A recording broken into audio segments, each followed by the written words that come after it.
Bonjour Rav Benchetrit, je suis ravie que vous ayez accepté de faire cette vidéo avec moi aujourd'hui pour J-Place sur le thème des relations toxiques dans le couple. Aujourd'hui, Rav, je souhaiterais vous poser des questions que sûrement de très nombreuses personnes se posent ou se sont peut-être déjà posées dans leur vie. Les relations toxiques, comment en arrive-t-on à accepter une telle relation? Comment s'en défaire? Et surtout, comment se reconstruire après cela? Alors Rav, déjà, première question. On parle donc beaucoup de relations toxiques, c'est un terme devenu assez courant et parfois utilisé un peu à tout va. Mais comment définir une véritable relation toxique? Eh ben, enfin, encore une fois, moi, je vais parler de mon expérience, euh, puisque des fois, enfin, des centaines de personnes s'adressent et parlent et posent leurs questions. Et c'est des choses qui reviennent souvent sur le tapis, du fait même que dans la relation, la confrontation aux personnalités, le fait que selon le niveau de développement de chacun, le niveau de confiance en soi, le niveau de conscience de soi et de peur de l'autre, donc automatiquement, il y a déjà un terrain qui qui met en situation de créer ce genre de relation. Parce que vous savez que le but de la vie, c'est d'exister, comme explique le Maharal de Prague, et que le rapport à l'autre, c'est la coexistence. Maintenant, le problème, c'est qu'il y a des gens qui sont convaincus que l'autre, en existant, les empêche d'exister. D'accord? Donc, ils vont se mettre en situation ou défensive, d'accord? Ou alors, le contraire, offensive, et donc, ils vont être en agression perpétuelle. Ça, c'est encore le moins grave des choses. Mais le plus grave, c'est les gens qui sont carrément dans une logique de manipulation, dans une logique d'utilisation de l'autre, c'est-à-dire qu'ils n'ont pas accédé à cette notion de base de la vie et de la Torah, qui est le respect de l'autre, donc le respect, le droit à la différence et le droit d'exister qu'on doit donner.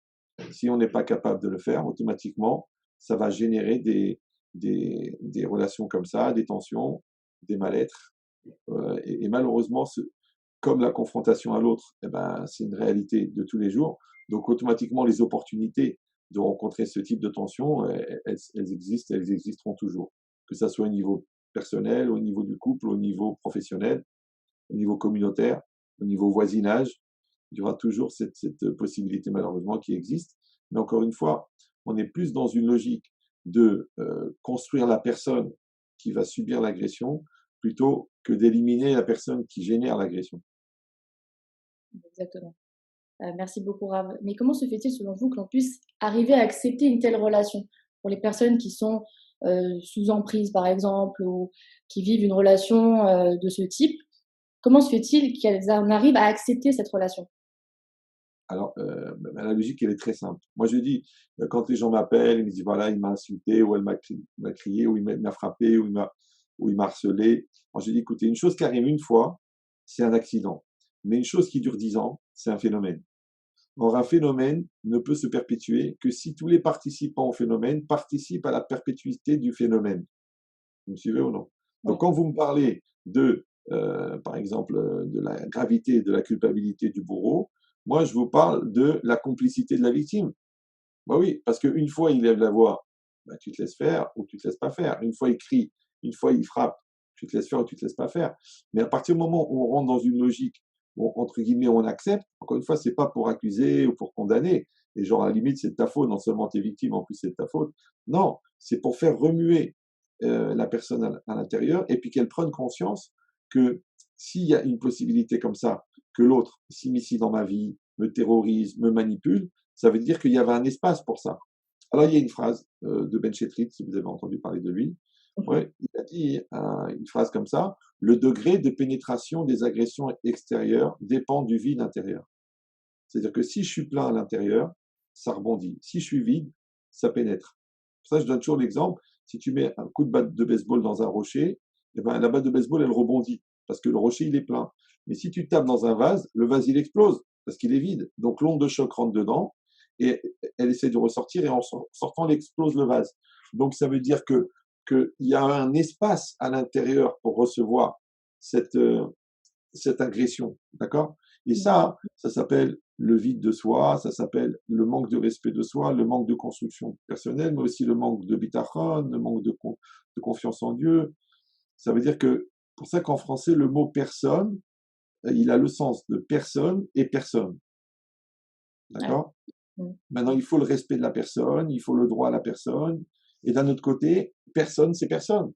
Ouais. Maintenant, une personne qui est personne ne doit pas s'étonner qu'elle n'a pas le respect de la personne, puisque elle-même, elle pense qu'elle est personne. Faut que la personne se construise en fait elle-même C'est ça la solution.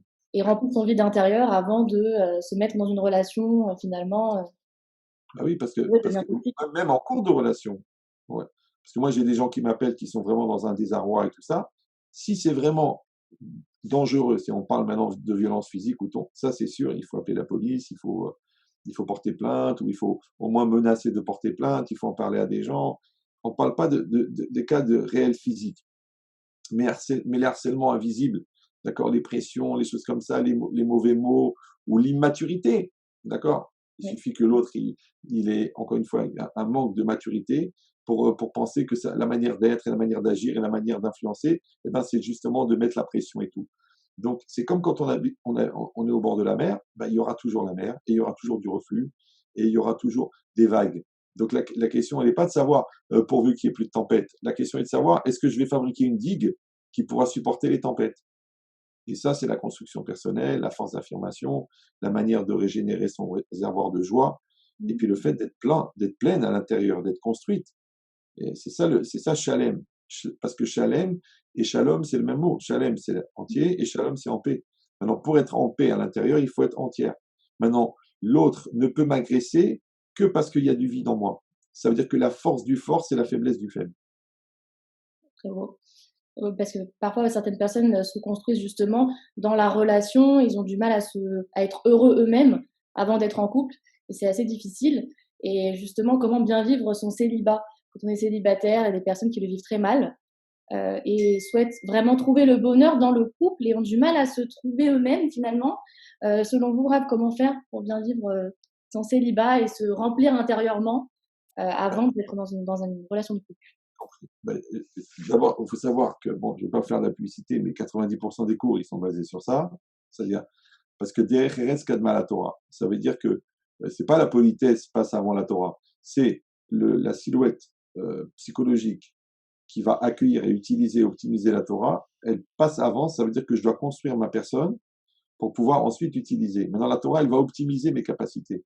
Maintenant, ça, ce projet-là, de construire sa personne, ça s'appelle Avodat Amidot, Binyan HaNefesh, Binyan Adam, la construction de l'homme, c'est de toute façon le projet de toute la vie. D'accord? Et sans faire de publicité, c'est pour ça que j'ai écrit un livre de 405 pages sur ce sujet, La vie, une invitation à être. Je l'ai, très beau livre. Et ben parce que c'est ce travail-là qu'il faut faire. Maintenant, on peut pas non plus se plaindre. Je suis un peu fatigué d'écouter des gens qui se plaignent des résultats non obtenus sur les efforts non fournis. D'accord? C'est genre, tu passes pas l'examen, mais tu dis pourquoi je suis pas sur la liste des réussites. Donc ça, c'est un projet personnel. D'accord? Maintenant, non seulement qu'il faut le faire avant de rencontrer la personne, mais ça ne doit pas non plus conditionner, parce que sinon, on va se marier à 120 ans. Mais de toute façon, même en étant marié, on continue à faire ce travail personnel, mais en plus, on est accompagné. Quand on est maman, papa, on continue à faire ce travail personnel. Quand on est même rave, on continue. Moi, les gens, quand ils me disent oui, moi je suis bien, je suis parfait, j'ai pas besoin de faire des efforts, je dis écoute, moi j'ai 59 ans, j'ai une grande famille, j'ai des dizaines de milliers d'élèves et je continue à travailler mes midotes tous les jours. Donc je vois pas pourquoi est-ce que toi. Alors c'est pas pour moi pour me prendre pour une star. C'est juste pour lui dire que tout le monde est touché par le principe de construction personnelle. Pourquoi? Parce que c'est pas simplement par principe que genre je dois me perfectionner. C'est aussi que les épreuves elles sont adaptées à la personne que je suis. Donc si au niveau maturité je suis à 16 ans et que au niveau physique j'ai 35, donc comment un enfant de 16 ans il peut assumer une épreuve de 35? Donc il faut que j'ai 35 ans à 35 ans. Or la seule manière de grandir c'est d'assumer l'épreuve. Alors, pour assumer l'épreuve, il faut avoir les données, d'accord, le programme, la Torah, il faut faire les exercices, d'accord, se mettre en situation et être omed dans l'épreuve. Être omed dans l'épreuve, ça veut dire être gibor. On dit Ezeu gibor, akovesh et tisro. Qui c'est l'homme fort, celui qui maîtrise son yetzerara. Mais les gens oublient que gibor, ça vient de gever. Gever, c'est un adulte. Maintenant, imata gever a yetzerara ou yeled. Si toi, tu es un adulte, ton Yetzirah, c'est un enfant. Si toi, tu es fort, la vie, elle est facile. Parce que Yetzirah, c'est celui qui propose l'épreuve. Donc, les gens, maintenant, ils ont le choix d'être mitgaber, C'est ça, ata. Tsaïch les it gaber, ça veut dire ata tsaïch liot gever. Maintenant, ce niveau-là s'appelle la maturité. En hébreu, ça s'appelle le da'at. Maintenant, si moi, je suis dans une dynamique positive, active et vigilante de me construire et d'être fort, les épreuves, elles n'ont plus rien à voir. D'accord? Par contre, si je suis dans une logique de fuite, d'angoisse, de petite souris cachée au fond du trou, de petit moineau qui attend le tigre, évidemment que c'est un peu moi, à la limite, qui suis un appel d'air pour toutes les agressions possibles. Ce qu'on appelle une tête à claque ou en recette de pâtisserie, une tranche de cake. Bon, je sais que j'abuse un peu au niveau intellectuel, mais bon, ça détend. Non, c'est vrai, vous avez raison. Que pensez-vous, Raph, de la phrase mieux vaut être seul que mal accompagné? Est-ce que vous êtes d'accord avec cette phrase? Bon, déjà, on est en train de virer sur un cours sur le choix du partenaire, mais bon, c'est pas très grave. D'accord. L'idée, l'idée qu'il vaut mieux être seul que mal accompagné, évidemment, bon, pour moi, c'est un petit peu un lot de consolation. C'est-à-dire que les gens vraiment qui ont une difficulté, qui ont une vraie, ce que l'égoïsme appelle la folitude, d'accord, c'est-à-dire la crise chronique de solitude, il vaut mieux qu'ils aient des principes comme ça dans la tête. Alors c'est vrai que c'est sûr que dans l'absolu, c'est mieux d'être seul que mal accompagné parce que c'est mieux de recevoir une caresse qu'un coup de marteau, d'accord. Mais en soi, il faut comprendre que l'accompagnement dont on parle, c'est la confrontation à la différence de l'autre et c'est la plus grande école d'évolution personnelle. C'est que si je suis confronté à un examen de maths ou si je suis confronté à la gestion d'un magasin, ça sera toujours moins productif, entre guillemets, au niveau construction personnelle que la relation à l'autre. C'est pas pour rien que la Torah, elle a donné des centaines de mitzvot de Ben Adam Lachavero, et parce que une mitzvah qui s'adresse à l'autre, ça veut dire que c'est une opportunité de mettre en relief des facettes de moi-même. Donc refuser le rapport à l'autre, ça veut dire aussi refuser que j'ai une partie de moi-même qui ne se développera jamais parce qu'elle ne peut exister que par rapport à l'autre. D'accord? Premièrement. Et deuxièmement, encore une fois, c'est cette phrase seul plutôt que mal accompagné, c'est déjà aussi comment ça s'appelle, une constatation négative. D'accord? Ça veut dire péjorative, que genre, de toute façon, je vais souffrir, regarde les gens, à quoi ça sert de se marier parce que regarde, les gens ils divorcent, à quoi ça sert des gosses? De toute façon, ils sont ingrats, c'est que l'enfant est ingrat même quand il est maigre, d'accord? À quoi ça sert de faire des business, 80% des startups elles déposent. Bon, mais il faut savoir, c'est qu'on va tous mourir, d'accord?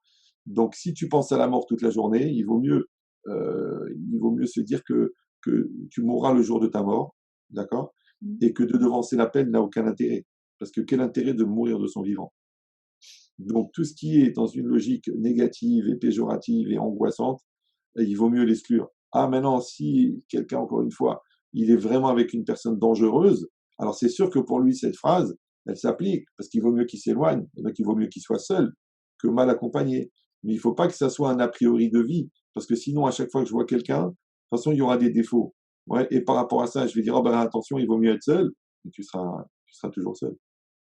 Parce que personne, il y a personne qui vient sans défaut, puisque les défauts font partie de sa facette. Même le maire de la ville, qui n'est pas du tout religieux et qui est laïque, il a dit, vous êtes mariés pour le meilleur et pour le pire. sa mère, d'accord. Et après, Et selon vous, Rav, est-ce plus difficile de rencontrer quelqu'un et d'être en couple dans cette génération que dans les générations précédentes? le vrai problème aujourd'hui, à mon avis, c'est qu'on est dans une société de consommation, d'accord? Et les gens, on leur apprend à consommer des produits, après on leur apprend à consommer des prestations, et puis maintenant, ils en sont à consommer des personnes. C'est-à-dire que l'autre est devenu un produit de consommation. Maintenant, dans le monde profane, on a tellement vulgarisé la sexualité, le rapport, la facilité du lien, euh, ou je sais pas moi, c'est comme des gens, ils disent, ils dorment ensemble depuis 5 ans, et puis le gars, il dit, tu sais, je crois que je commence à avoir des sentiments. Ah bon, alors qu'est-ce qu'on faisait avant? C'est-à-dire, c'est une chose qui est normale, je sais pas, ils sont sortis tellement, parce que dans la Torah, on fait un dans la tête, ensuite on fait un dans le cœur, ensuite on fait un dans le corps. D'accord? Donc l'intimité, elle vient pour finaliser, en fin de compte, l'unité qui a été créée par l'esprit, parce qu'on se comprend, l'unité des sentiments, parce qu'on se ressent, et ensuite on est ensemble.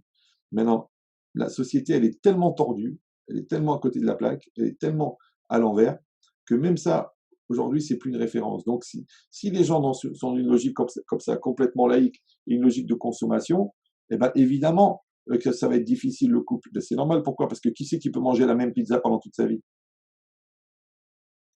Mais si je dis c'est pas une pizza que j'ai en face de moi, c'est une personne, et que la personne, elle a une intériorité, et que l'intériorité, elle est en évolution perpétuelle, comme elle dit la Gemara, celui euh, qui va avec sa femme, les Shem Shamaïm, eh ben, tous les mois, c'est comme si, et quand elle sort du mikvé, c'est comme si, euh, c'était comme si c'était une nouvelle Kala. D'accord? Alors tu dis, mais comment c'est possible alors? Et la routine et tout ça. Encore une fois, si je regarde le corps de la personne, eh ben, c'est la même que le mois dernier, et puis malheureusement aussi, ça ne va pas forcément en s'arrangeant. Ouais. Mais si je regarde sa personnalité, le lien de complicité, tout ce qu'on a développé ensemble, tous les sentiments et la complicité qu'on a développé, mais ça va qu'en s'améliorant. Puisque un diamant, plus vous le polissez, plus il devient brillant. Si, ça, c'est quand les deux intériorités sont en contact, et que le but, c'est de faire se rapprocher les deux psychiques et les deux âmes. Mais si on est entièrement sur l'extériorité, d'accord, on est sur la superficialité, donc automatiquement, comme le corps c'est de la matière elle a un début, tout ce qu'un début a une fin, donc le rapport à la matière aussi il a une fin. Donc en fait, quand on s'intéresse qu'à l'extériorité de la personne, on a déjà programmé la fin de la relation.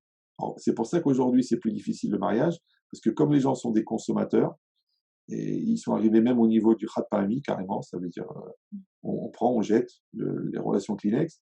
Donc après, il ne faut pas s'étonner qu'ils ont du mal à se marier, et même quand ils se marient, qu'ils ont du mal à durer, puisque, puisque la Torah elle dit que prendre ça construit, non, prendre ça détruit, et donner ça construit. Ouais. Donc, Olam Chesed Ibané. Donc en fait, le but, c'est de donner. Mais comme on est dans une logique dans une société de prendre, donc, et prendre, ça sépare. Parce que quand quelqu'un a mangé une glace, est-ce qu'il va garder le bâton? Parce que quand quelqu'un il va garder l'emballage, donc il va jeter. Par contre, quand la personne, elle vient pour donner, c'est-à-dire que l'autre, elle devient le réceptacle de mon don, ce qu'on appelle en français le don de soi. Donc là, ça construit quelque chose de durable. C'est pour ça qu'il est très très important de préparer les jeunes au mariage, après de préparer les Hatan Kala au mariage, et même de les accompagner dans la première année de mariage avec des cours, avec des choses pour qu'ils aient ces notions-là. Parce qu'on peut tout apprendre dans la vie, mais quand on l'apprend en théorie, ben, ça met un peu de stress, mais quand on l'apprend en réel, ça laisse des cicatrices. Rien de mieux que la pratique, hein, c'est vrai. Ah ouais. Mais Alors, Raph, peut-on avoir une relation dite toxique, même avec quelqu'un finalement de très équilibré psychologiquement? C'est-à-dire, est-ce que deux personnes bien équilibrées, chacune, peuvent-elles avoir ensemble une relation qui devient toxique à force, très négative pour les deux personnes? Ou pour alors, l'un des deux? bien sûr. Alors, numéro un, ce qu'il faut comprendre, c'est qu'il y a les deux facettes. C'est-à-dire, on est deux personnes l'une en face de l'autre. D'accord? Et chacun avec ses caractéristiques et avec ses différences. Maintenant, le fait de réussir à faire un quand on est deux, d'accord? Puisque la Gemara dit que Shem chez Partsufem Shonot, Kardatem Shonot. De la même manière que les visages sont différents, les esprits sont différents. C'est-à-dire que toute la raison pour laquelle Hachem, il a fait que dans la nature, on a tous des visages différents, c'est pour que nous comprenions que l'esprit de l'autre, le da'at de l'autre, la conscience de l'autre, l'équilibre émotionnel de l'autre est différent. Donc, de toute façon, la différence, encore une fois, on l'a dit, elle va être génératrice de conflits.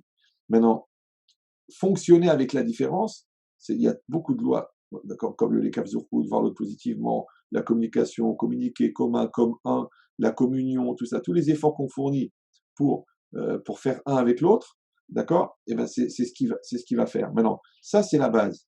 Maintenant, évidemment que à part ça, il y a le Yetzirah de l'autre et mon Yetzirah à moi, d'accord. Maintenant, le Yetzirah, il est au niveau du couple, il est constitué de quoi? Globalement, il est constitué de ce qu'on appelle l'amour propre, c'est-à-dire l'orgueil et l'égoïsme, d'accord. Donc c'est l'orgueil et l'égoïsme qui me séparent de l'autre, parce que soit je refuse la coexistence par orgueil, soit je refuse la coexistence par égoïsme. Maintenant, quand la Torah elle m'a demandé de faire le chesed, en fin de compte, c'est quoi? C'est que je vais enlever l'égoïsme. Quand la Torah elle me demande de faire le respect, le kavod, en fait, je vais enlever l'orgueil. Alors, si j'arrive à ça, alors il y a aussi une phrase de Ben Chetrit, Il dit que la seule manière de créer un amour commun, c'est de détruire deux amours propres. Alors, quand je suis dans une dynamique de destruction de l'amour propre, les choses, elles sont très faciles. Alors, ça ne veut pas dire que j'existe plus et que je suis une serpillière et que j'ai aucune valeur. Non, puisque je le fais pour mon couple. D'accord? Donc, moi, parce que le couple, c'est nous et c'est moi et toi. Maintenant, le moi et le toi, en vérité, c'est les individualités et c'est ça qui crée les problèmes. Par contre, quand les deux, ils se dépassent pour leur couple, donc ils n'ont plus de problème. Ça, c'est déjà l'approche positive. D'accord?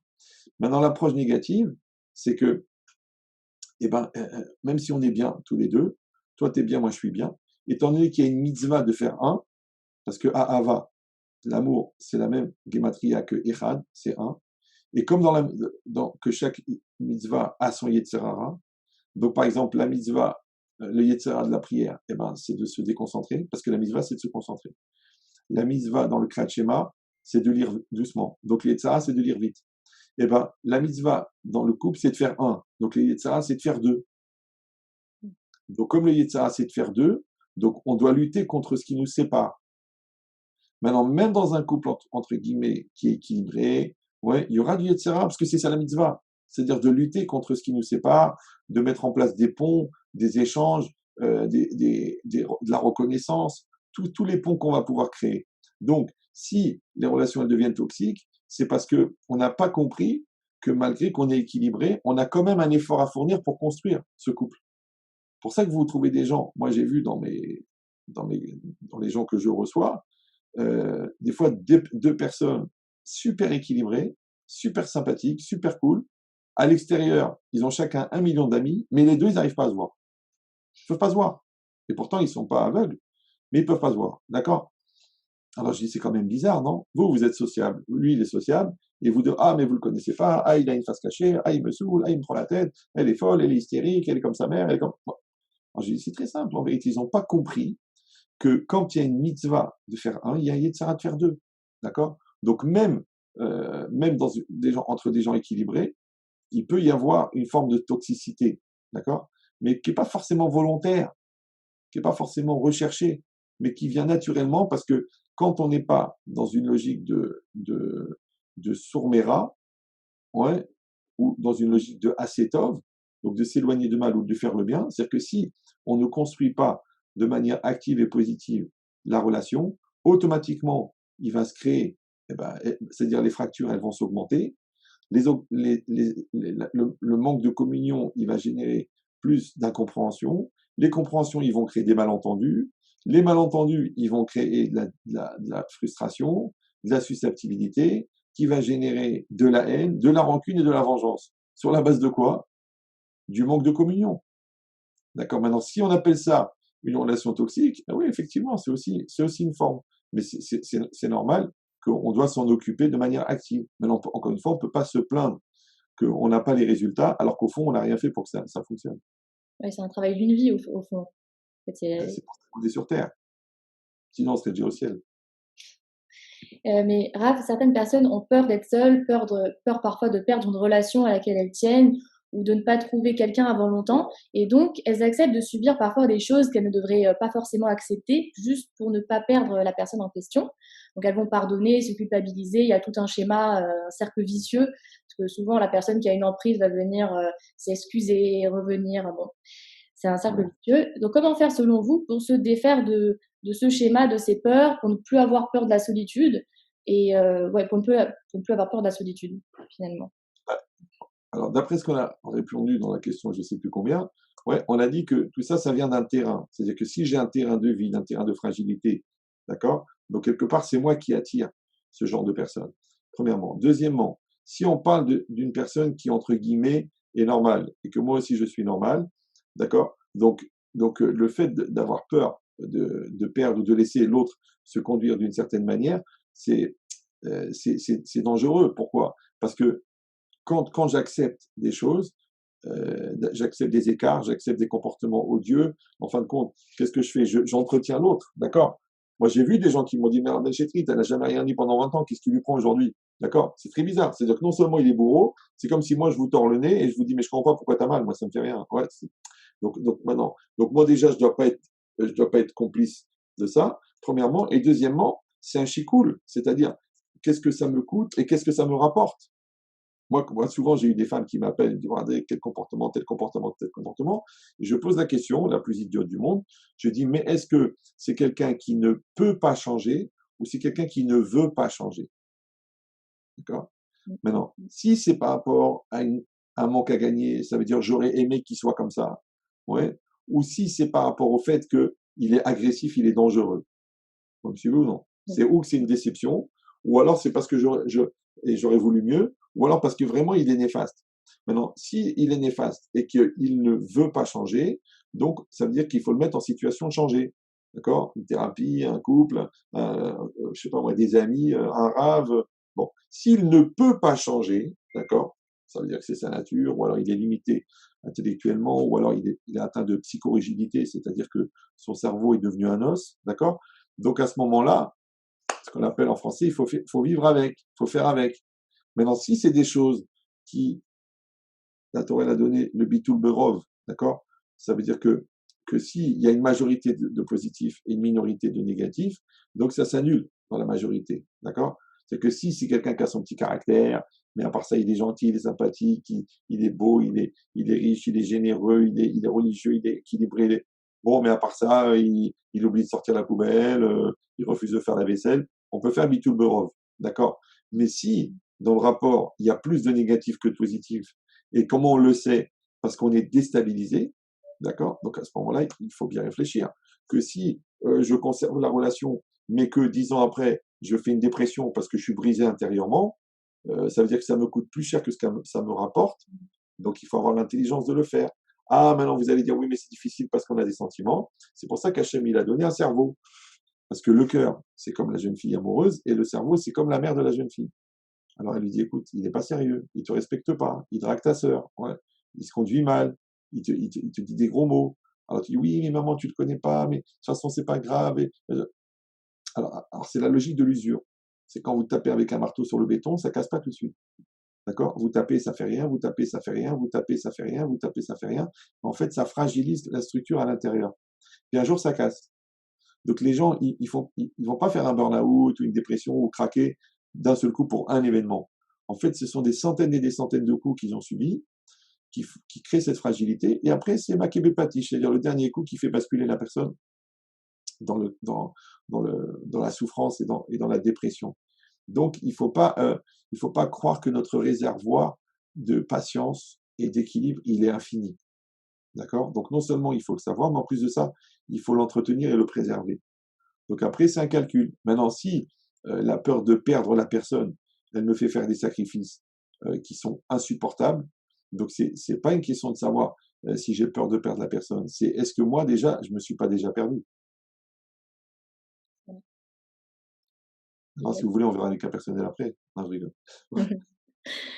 Alors, Mais vous avez dit tout à l'heure, Rav, qu'on peut attirer, si on a une faille en nous, on peut attirer des personnes à soi qui vont faire ressortir cette faille de vide intérieur. Parce qu'il y a des personnes qui disent qu'ils rencontrent toujours le même type de personnes, des personnes qui vont ne pas les respecter. Est-ce que vous pensez qu'on attire tout le temps le même type de personnes lorsqu'on a cette faille qui n'est pas réparée en nous? c'est évident. Le vide attire le vide.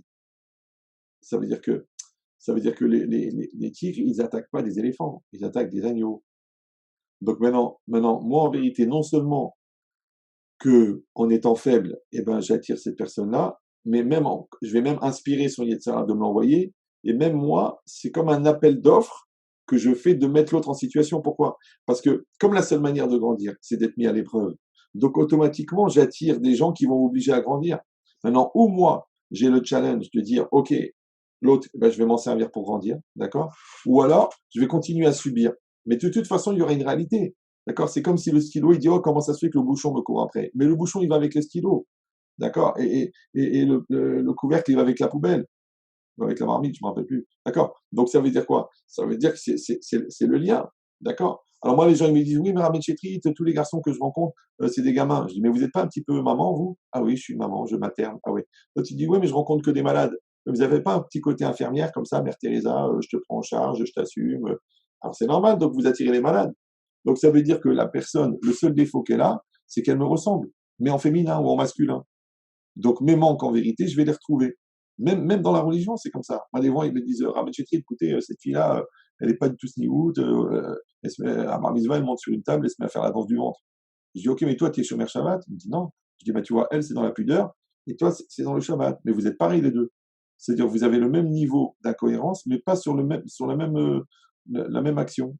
C'est tout. Donc, ça veut dire que quand moi, je me connais, et ben, quand je sais qui je suis, c'est facile de savoir ce que je vais rencontrer. C'est pour ça que je donne toujours cet exemple que, bon, les goïms, ils disent, il faut jamais faire les courses quand t'as pas mangé, quand t'as faim, parce que tu vas acheter n'importe quoi. Ouais. Alors j'ai dit, c'est un gars, il est dans le désert, ou une fille, elle est dans le désert, et ça fait 2 semaines une semaine et demie qu'elle n'a pas mangé. Donc elle en peut plus. Elle va s'évanouir de faiblesse, et puis elle tombe sur un cadavre de chien mort, en partie décomposé, avec des vers, et est-ce qu'elle va le manger ou non? Oui, non? Si elle a vraiment très faim, peut-être, je sais pas, je pense pas, non. Qu'elle va le manger. Les gens, ils ont mangé des cadavres dans Ouais. des catastrophes, d'accord? Donc le problème, c'est que quand elle va le manger, et ben d'un seul coup, on parle maintenant qu'elle est au bord de la mort, ouais, elle a plus aucun sens, elle est presque dans le coma de fatigue et d'épuisement, elle mange. Le peu de vitamines qu'elle va trouver dans cette nourriture pourrie va lui faire prendre conscience. Et à ce moment-là, elle va dire, mais comment j'ai pu manger un truc pareil? Alors je vous donne le truc, c'est que la valeur de la personne qui est devant moi, elle dépend de l'état de dépendance dans lequel je suis au moment où je la rencontre. Donc, si je suis en attente d'attention et de finesse et de gentillesse et de douceur et j'en peux plus et que je suis en appétit comme ça et bah, je vais rencontrer des gens qui vont abuser. Mais si je suis shléma, je suis entière, je suis bien, je suis détente, eh ben je comprends que l'autre c'est une proposition. Elle me plaît, c'est bien. Elle me plaît pas, au revoir, c'est pas grave. Et pour les personnes qui rencontrent, par exemple, pour des hommes ou des femmes qui rencontrent toujours des futurs conjoints indécis, Oui. Alors, c'est il faut quoi la savoir que faille interne les maladies des intellectuels, parce qu'il y a deux genres d'indécis. Soit les gens qui font durer le match parce qu'ils espèrent manger les fraises sans avoir acheté la tarte. D'accord? Soit, c'est qu'en fait, c'est des gens qui, en fait, réfléchissent tellement qu'ils n'arrivent pas à s'engager, ils n'arrivent pas à prendre de décision. Donc, ou c'est une prétexte ou c'est une raison. Mais encore une fois, dans la logique du miroir, que Hachem, il m'envoie quelqu'un qui me ressemble, d'accord? Donc, moi aussi, je dois me demander, mais est-ce que moi, je suis sûr de moi? Maintenant, même si on n'est pas religieux, on ne met pas très, très longtemps à savoir quel est le projet de la personne, quel est, quel est le, le but de la relation, qu'est-ce qu'elle recherche exactement, est-ce que c'est du long terme, est-ce que c'est du court terme, est-ce que c'est de l'investissement, est-ce que c'est de la consommation, est-ce que c'est un fondement de mariage ou c'est un fondement d'amitié ou de l'amusement. Donc, avec quelques questions clés, on peut éliminer beaucoup de choses. Mais les gens, ils font le contraire. Ils se côtoient, après ils tombent amoureux, et après ils essaient de connaître la personne. Ouais, c'est pour ça que quand les gens viennent me dire, mais Rabbi Chetrit, j'ai découvert le vrai visage de mon copain, je dis pourquoi c'était Fantomas? Non, c'est parce qu'en fait, les gens, ils commencent d'abord par tomber amoureux, et après, ils essaient de connaître la personne. Mais c'est impossible. Pourquoi? Parce qu'en fait, souvent, j'ai dit à des jeunes filles, je leur ai dit, mais là, vous n'êtes pas amoureuse de quelqu'un qui existe, vous êtes amoureuse de la personne que vous auriez voulu qu'il soit, ou de la personne que vous croyez qu'il était. D'accord? L'autre, il est venu avec une tête de Baruch Yeshiva. D'accord? Après, première rencontre, il veut te toucher la main. Il y a un problème. L'autre, il t'a dit, je suis ingénieur. Après, tu dis, oui, mais ça fait 4 ans et demi qu'il ne travaille pas. L'autre, il dit, je suis très équilibré personnellement. Et après, il a ouvert son sac, tu as vu du Tranxène dedans. Donc, tout ça, c'est des éléments qui renvoient de savoir exactement qui j'ai en face de moi. Après, c'est à moi de savoir si je veux être clair et avancer, d'accord? Ou je veux faire durer l'indécision. Parce que l'autre est indécis. Mais moi, je l'accepte. D'accord? Ou moi, je suis indécise. Et l'autre accepte. Donc, en vérité, si je suis complice de l'indécision, donc je fais durer l'indécision. D'accord? Maintenant, encore une fois, c'est comme dans le business. Voilà. Tu veux faire le business? OK. Il faut 50 000. Tu les as pas. Salut, ciao. Au revoir. Bon. Il faut un ingénieur. T'es ingénieur? T'es pas ingénieur. Allez, au revoir. Ciao. D'accord? Moi, je suis chômeur de Shabbat. Je suis chômeur de Guilla. T'es prêt ou t'es pas prêt? T'es pas prêt? Non. Allez, ciao. Tu dis oui, mais peut-être doucement, doucement. Va faire tes chouvas, va truquer. Il va se convertir. Néder, si Dieu veut, que Dieu fasse. Il a un arrière-grand-père juif, Maran, en Espagne. Tout ça, c'est ce qu'on appelle le taux de FDG, c'est-à-dire le foutage de gueule.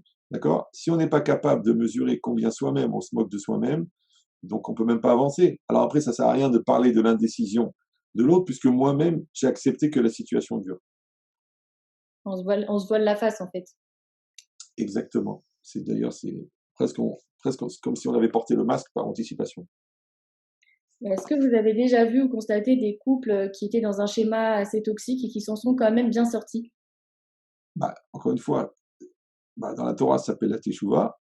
Dans la vie, ça s'appelle la prise de conscience. D'accord? Ou parce que ça a été trop loin, ou parce que il y a eu un changement, ou parce qu'il y a eu une intervention, ou parce que les gens, ils font ce qu'on appelle un exercice de maturité, qu'on se pose, on dit, écoute, c'est terminé, c'est plus possible. Tu décides, tu veux changer, tu veux truquer. Si c'est un truc maladif, on fait une thérapie. Si c'est un truc relationnel, on va voir un psychologue ou un rave. Si c'est personnel, on travaille chacun de son côté. Mais on arrête.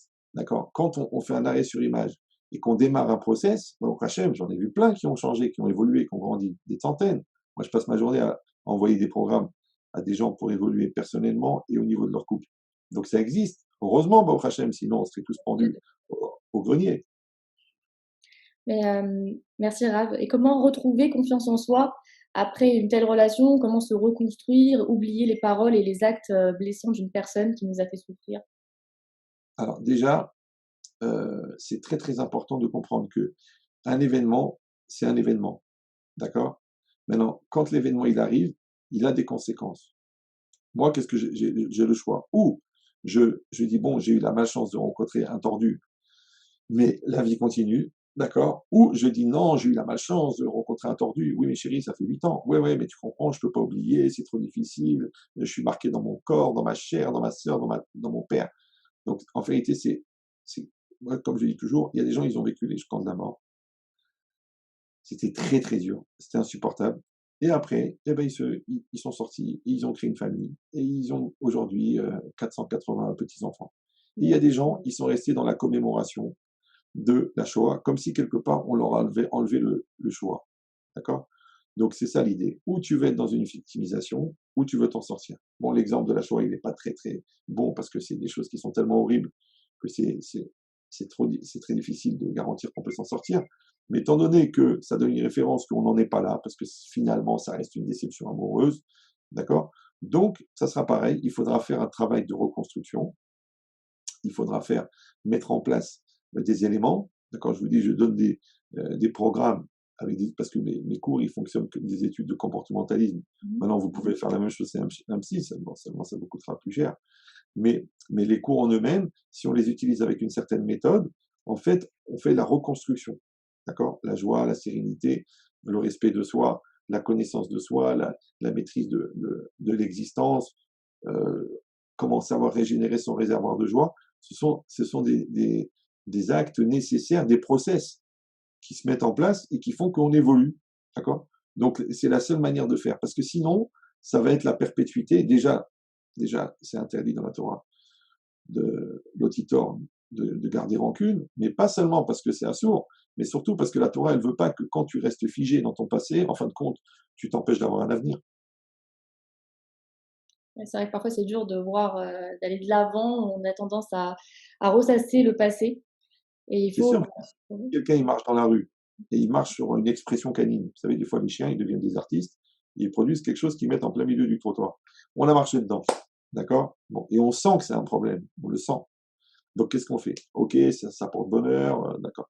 Mais en vérité, c'est où je dis, bah écoute, je vais m'essuyer le pied, je vais gratter avec un truc, je vais me nettoyer dans le caniveau, et je vais avancer, ou non, je vais rester. Voilà, eh ben, j'ai mis le pied dedans, eh ben, tant pis pour moi, et je reste là toute ma vie, j'attends que quelqu'un vienne s'occuper de moi. De toute façon, entre guillemets, on est condamné, en un seul mot, à évoluer. D'accord? On est condamné à changer, on est condamné à s'adapter, on est condamné à grandir. Maintenant, c'est vrai que grandir et souffrir, ça rime. D'accord? Parce qu'il y a des gens pour qui grandir, c'est souffrir. Mais c'est la seule manière d'avancer. Donc, il faut décider qu'on doit le faire. Et si on n'arrive pas à le faire, on n'a qu'à le faire pour quelqu'un d'autre qui est très proche de nous et qui se trouve accessoirement avec nous. Ça, c'est marqué dans Pirkei Avot. Im en anili, mili. Si je ne suis pas pour moi, qui est pour moi? Donc, quand moi, j'arrive pas à le faire, je dois prendre un autre moi qui est en moi, qui va s'occuper de moi pour que moi, je devienne moi. Très intéressant ça. Et merci Rav, merci. Mais même si le message est propre à chacun et qu'on ne peut pas rentrer dans les comptes de Dieu, quel est selon vous le message qu'Hachem veut nous faire passer après une telle relation? Encore une fois, la vie, d'accord, elle a ce défaut majeur qu'on appelle l'effet miroir, d'accord. Maintenant, si je me lève le matin et je rentre dans la salle de bain et je vois une guenon, d'accord, bah, ça veut dire que d'abord j'ai un vrai problème d'épilation. Restez calme, d'accord. Non, mais ça veut dire quoi? Ça veut dire que le miroir ne peut pas me renvoyer autre chose que ce que je suis. Oui. Eh ben, la vie, c'est un miroir. Ah, maintenant, je suis dégoûté parce que je rencontre des idiots. Eh ben, je vais faire de la remise en cause. Je vais me demander pourquoi. Je vais dire pourquoi j'attire ce genre de personnes. D'accord? Maintenant, à ce niveau-là, c'est même pas Mina Shamaïm, puisque c'est moi qui le génère. D'accord? C'est-à-dire que si, par exemple, je réfléchis pas et que je me plante, eh ben, c'est pas parce que le bon Dieu l'a voulu. Si je me couvre pas et j'attrape un rhume, c'est pas parce que le bon Dieu l'a voulu. Si je m'associe avec des escrocs et qu'ils me roulent, c'est pas parce que le bon Dieu l'a voulu. D'accord? Maintenant, le bon Dieu, qu'est-ce qu'il a fait? Il a mis en place une situation. Mais cette situation, encore une fois, elle est mise en place parce qu'elle me ressemble. D'accord? Donc, si moi, ça veut dire, si moi je choisis, je sais pas moi, un prestataire de service de bon niveau, donc j'ai un résultat. Si je prends un gars dans la rue comme ça, je lui dis, je t'en prie, mets-moi l'électricité. Après, je dis, mais c'est pas possible, attends, j'allume la lumière, il y a l'eau qui coule. Bah, c'est toi qui as choisi le prestataire. Donc, ça veut dire que le niveau d'investissement, le niveau de sincérité, le niveau de cohérence, le niveau de tzidkout, ouais, eh ben, il définit la réalité qui est en face de moi. Donc, en vérité, ça s'appelle Bederer chez Rod Seleler Molichinoto. Dans le chemin dans lequel je veux aller, on me fait aller. Ça rentre seulement en ligne de compte si j'ai choisi la liberté, c'est-à-dire l'exercice de la maturité. Alors, si j'ai choisi de ne pas être mature, de ne pas être dans le choix, d'être un objet, d'être dans le décor, d'être pris en main par la réalité, de me laisser aller plutôt que d'avancer, bah après, je ne fais que subir. Alors, depuis quand est-ce qu'un veau lui demande son avis? Donc, si je choisis d'être un veau, d'accord, eh ben, automatiquement, je perds le libre arbitre, sauf celui peut-être d'acheter une Volvo, puisqu'elle vaut le veau qui est dedans. Merci, merci infiniment, Rav. Merci pour tous les éclairages. Que du bonheur. Merci pour vous aussi. Merci d'avoir pris le temps de répondre à nos interrogations aujourd'hui, qui aideront, je l'espère, beaucoup de personnes s'étant retrouvées dans une situation similaire. Vous avez aidé de très nombreuses personnes et voilà, je tenais à vous dire que votre implication au sein de la communauté juive est remarquable. Vos conférences sont toujours pleines de sens et d'humour et vous prenez le temps auprès de chacun pour les écouter et les aider.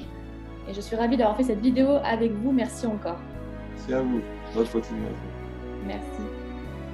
Et merci à tous ceux qui nous ont suivis et à très bientôt sur JPX Live.